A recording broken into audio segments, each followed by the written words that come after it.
Welcome to the Sales Influence Podcast, where we talk about finding the why in how people buy. I'm your host, Victor Antonio. Thank you for joining me. Super excited that you're here. Thank you for lending me your ears. Today, I want to talk about acting. Yes, acting. Have you seen the movie? There was a movie that came out in 2003. It featured Charlize Theron. The movie was called Monster, where she plays a prostitute / serial killer. Now, to me, that movie was so shocking because, first of all, Charlize Theron is a beautiful woman. But in this movie, if you've seen it, but if you haven't seen it, you should look it up. 2003, it's called Monster. She transforms into, again, this prostitute serial killer, and the transformation you see is incredible. It is just incredible. It's almost like, I forgot his name, he played Batman, he did The Mechanic, and again, he did the whole body transformation thing where he actually became this different person. You ever see Daniel Day-Lewis when he plays Abraham Lincoln? It's like so real. I mean, they're just so into it. Or one of my favorite movies with Jamie Foxx where he plays Ray Charles. I mean, the transformation these actors take is just incredible. And I have to believe a lot of it comes from a gentleman by the name of Konstantin Stanislavski. Now, Konstantin Stanislavski was a Russian acting coach who pioneered what is now known as the method, or, the acting method, which means basically, it's method acting. You get into the scene, you become the character. And again, when you look at, top actors like, Glenn Close, Robert De Niro, you can tell that they've come from the school of method acting. They become the character. They empathize. I mean, they feel what the character feels. They're into it. And it drives them. This is the key part. It drives them to think how they think, but it also drives them to behave the way they would behave. I mean, we're talking full immersion. Now, how does this relate to sales? It really will help you become a better salesperson if you can do the same thing. Imagine for a moment immersing yourself in the life of, let's say you're selling to a VP, right? Imagine immersing yourself into their life. What do they feel, right? Become the client. See the client, become the client, understand their frustrations and anxiety, feel their resistance, feel their pain. If you're trying to sell to a CEO of a technology company, you can almost understand what they must be going through if you just sit there and think about it. What must a CEO of a large technology company be going through? What's keeping them up at night? Why can't they sleep? And you'll talk about increased revenue, reduced costs, expand market share, which I always talk about. And I'm sure you can dig deeper by saying he's worried or she's worried about increasing revenue, expanding their market share, finding ways to become more profitable by reducing costs, or again, selling more. You can really get into it. If you're selling B2C, there's a homeowner. Homeowner wants to buy a new roof. Well, what is that homeowner thinking about? Let's be that homeowner for a second.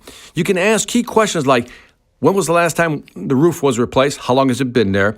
Why now? And they can tell you what's going on. But in many cases, it's one, they want to repair it because maybe there's some damage, or maybe they want to move in the future, whatever it may be. But dig deeper, though. Go deeper into the method. What will hold them back from buying from you? They don't trust you. They don't know if they can believe you. Will your workers be on time? Will you actually complete it within a certain time frame? Can I get on your schedule? And if I do, and you do complete it on time, will it be done right? Is there insurance? Feel their pain. And so here's what I want you to do. I want you to think about your ideal client profile and begin to become that client. Understand their frustrations, understand their anxiety, feel that resistance. I mean, just feel it. You are them. And again, once you understand them, what I want you to do is begin to write things down. For example, one of the fears they may have is, I just don't know where to start. I don't know what to do. Go ahead and write that down. Maybe they're like, too many choices. I feel overwhelmed. I just can't choose. Write that down as resistance. They can't choose, too many options. It may look hard. Something may look difficult. New piece of software may be difficult to use or implement. Write that down. Looks hard, looks difficult. Too many variables, too risky. That might be another piece of resistance. Write that down. Feel that pain. What if it doesn't work? What if I buy it and it doesn't work? What if I install it and it doesn't work? Feel that pain. Now, imagine going through a list of 5 to 7 of these that you have for every buyer profile you have, every persona, that you list down 5 to 7 reasons or feelings that they're having in terms of why they won't buy. We all know that people make decisions at an emotional level and then justify it rationally later on. And that emotional piece is important. You need to get in their head, just like method acting. Get into their head. What's holding them back? I often get the question, Victor, how can I sell better? How can I be a better salesperson? To which I always respond, understand your customer. But by that I mean, understand their fears, not what they want. That's easy to figure out what they want, what they desire. That's the easy part. The tough part is figuring out what's holding them back in any buying situation. When someone says, let me think about it, let me get back to you, there is an element, a component, a fear component in there that you did not address. And the best way to reduce that resistance, reduce that fear, is to become them. And once you become them, you start to think like them. You start to think, what's holding them back? I don't know what to do, Victor. I don't know where to start. I don't know. I can't choose. It looks hard. There's too many variables, Victor. It's just too risky. Well, what if it doesn't work? Imagine understanding all that. And throughout your presentation, you're going to address these fears. So see the client, be the client, feel the client. Let me say it one more time. See the client, be the client, feel the client. And the next time you're in a meeting with a customer, whether it's B2B or B2C, do not be intimidated.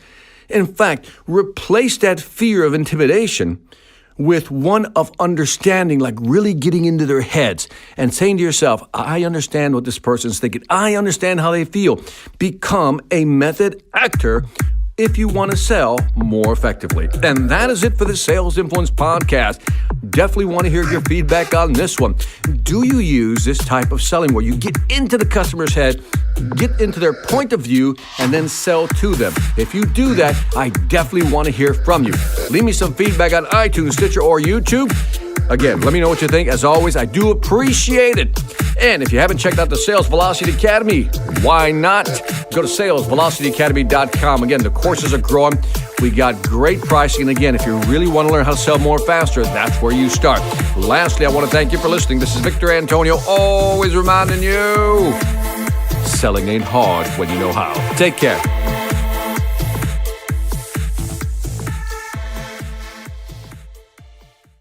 Hi, I'm Victor Antonio. I'm an author, sales trainer, and keynote speaker. I'm often asked, what makes a great speaker? Is it someone who delivers real content that the audience can use? Is it someone who engages the audience so they're part of the learning experience? Or is it someone who can motivate an audience to push them beyond their comfort zone and discover new abilities? The answer is yes. But the most important thing to remember is that I'm not there to look good. I'm there to make my client look good. Simply put, it's never about me, and it's always about them.